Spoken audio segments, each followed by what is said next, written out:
remember one girl, many people would probably remember her, but I'm not going to put light on her particularly. But she came into a tremendous place of seeing. And she just cracked open on the stage in front of everyone. And after 2 or 3 days, I didn't see her anymore. Something just said, where is that girl? I want to see her. So we said, we haven't seen her around for a while. It's been like 3 or 4 days nobody saw her. And I said, does anybody know where she lives? Oh yeah, I know where she lives. So I'll call her, let her know. Then she came and I said, what happened to you? I don't see you. She says, yes.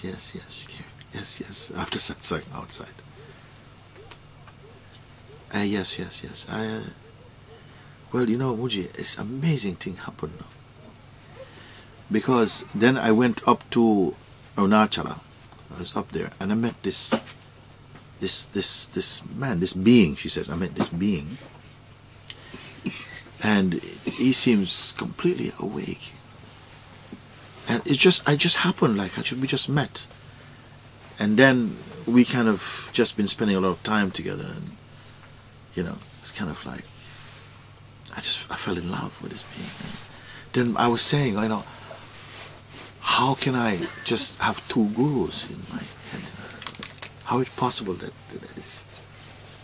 Then I said to her, do you think consciousness actually intentionally, you know, wished for you, having brought you to a place of seeing, then bringing this duality and this heavy confusion for you? Was it consciousness who did it or not?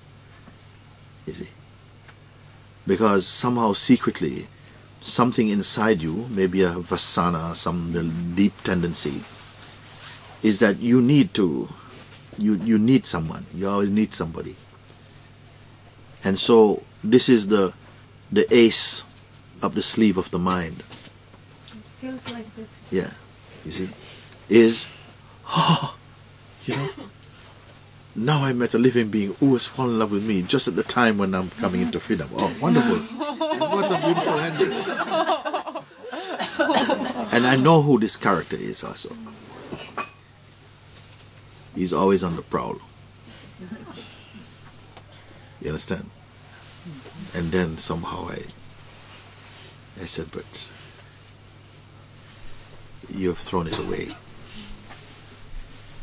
You throw it away because something inside you feel it needs to be with somebody, and it became your powerful distraction. As the ego itself is dissolving, pulled into that inner space,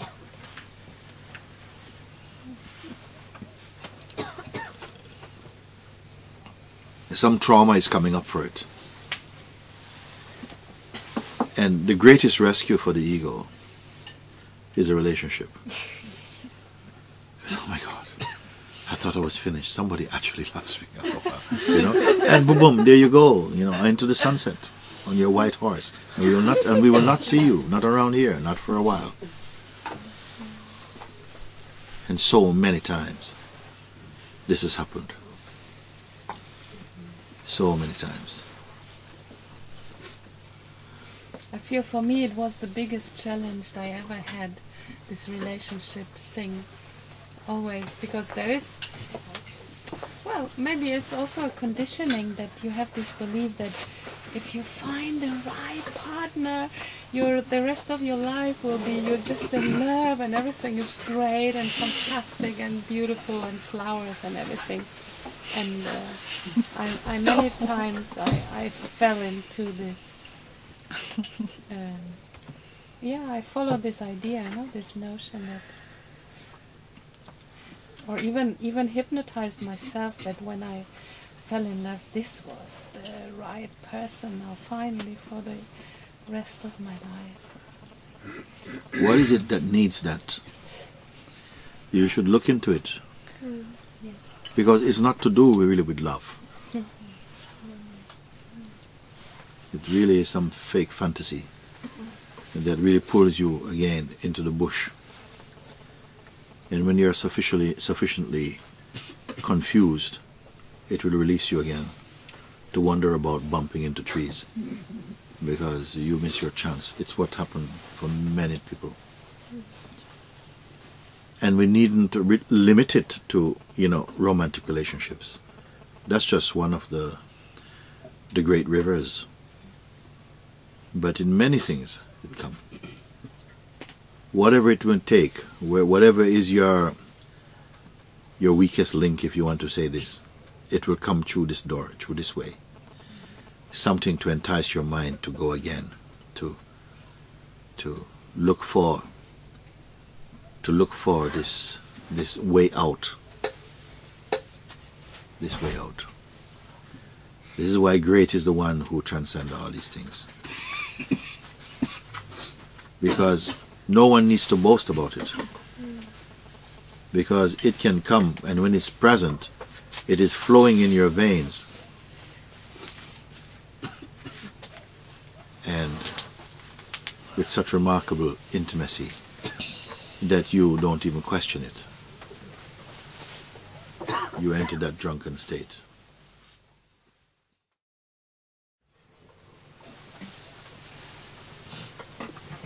In the end, you're always on your own. Wake up to that truth. And your mind will say, yeah, you know, it's so difficult to live with all these people, and, you know, sometimes this, and have a good grumble.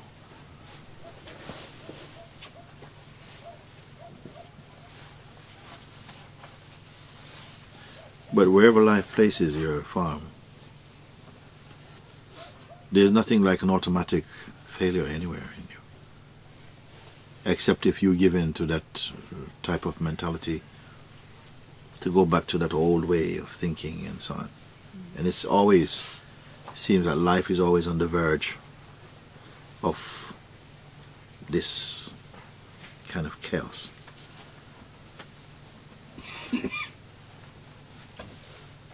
None of your excuses are true. None of our excuses are true. We make it up.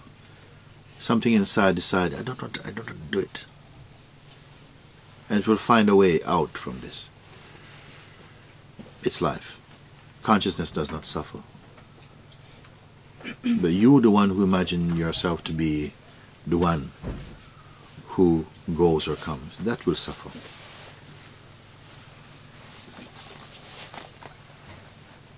What to say about these things now?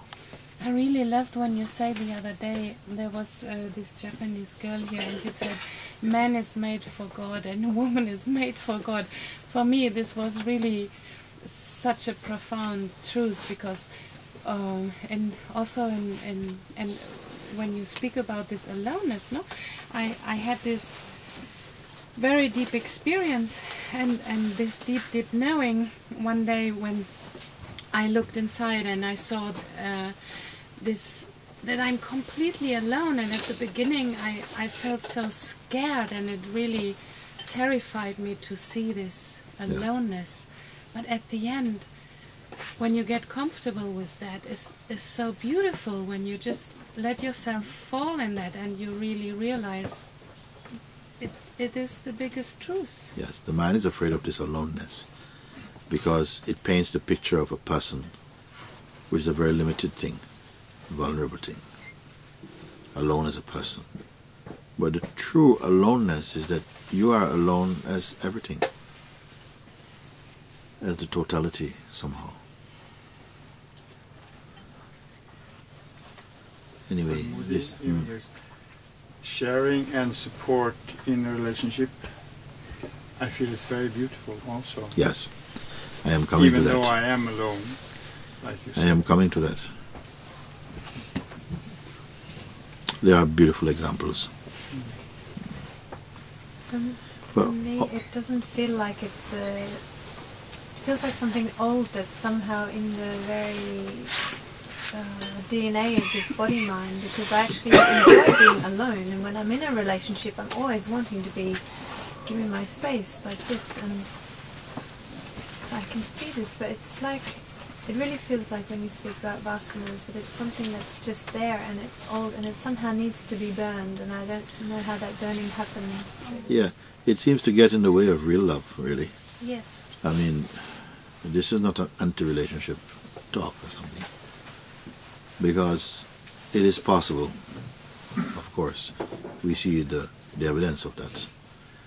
And often your best relationships are not the ones you run after. It's just the ones that just reveal themselves. Like I say, the beloved is not chosen. It is just recognized. And so it's not that, oh, you know, you should go looking to find, you know, your life partner or whatever it is. I think that comes from another place. And we should not be pursuing these things. When you don't, then you find a life which is yours, that in some beautiful way you may encounter someone, meet someone in whose presence you feel deeply comfortable and at peace and fall in love in the most natural way. And your connection doesn't become a distraction from the truth, but enhances your journey and your possibilities, heighten the possibilities of discovering the truth. You resonate with each other. You become almost each other's guru if you're true in the heart. But much, for instance, in Tiruvannamalai, it was rampant with monkey business for me, because, you know, they were just popping around, ping, ping, ping, ping, ping, ping, ping around like this, because there was so much insecurity coming up for people to do with, you know, kind of like, you know, I am disappearing, and the I that is disappearing, even in the disappearing of that I, and the seeming terror of the one who is afraid of disappearing, there is a powerful joy at the same time that is there, because the one who is disappearing, thank God, you know, is the one who needs to disappear to find that which cannot disappear, one's own true self, you know. And so much resistance is there. This is why it seems so rare for a human being to really come out of that mischief and distortion. Because the minute you hold on to the sense of ego, there's a vulnerability and a neediness to be secure or made to feel secure or to buy into some promise or some projection. So the culprit is not relationship, but ego.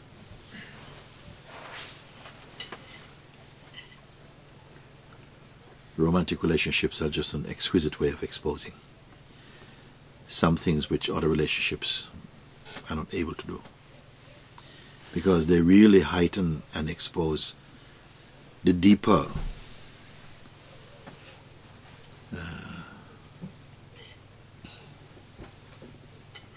strategies of the ego to try and satisfy its projections. There's going to come a time when these things mean nothing for you. You will know what the ego would mean. What is the ego? What is a person? What is that? It won't even mean. You may not even ask this question. What is it? It won't have any taste for you. I was going to say like unsalted food, but many people here they like unsalted food.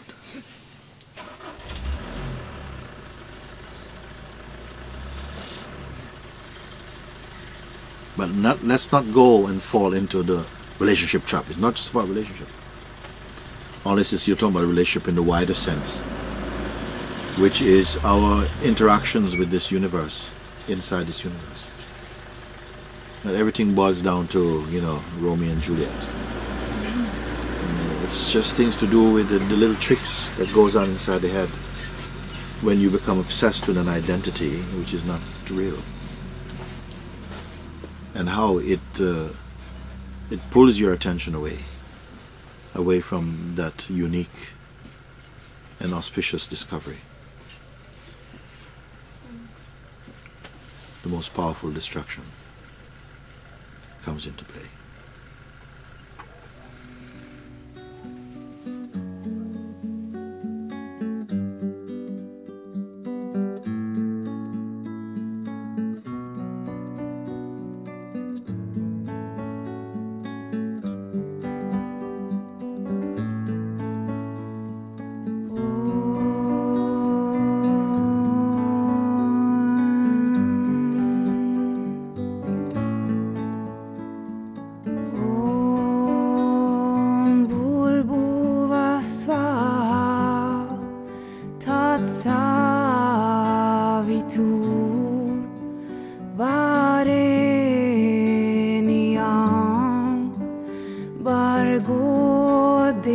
Gracia di mai Dio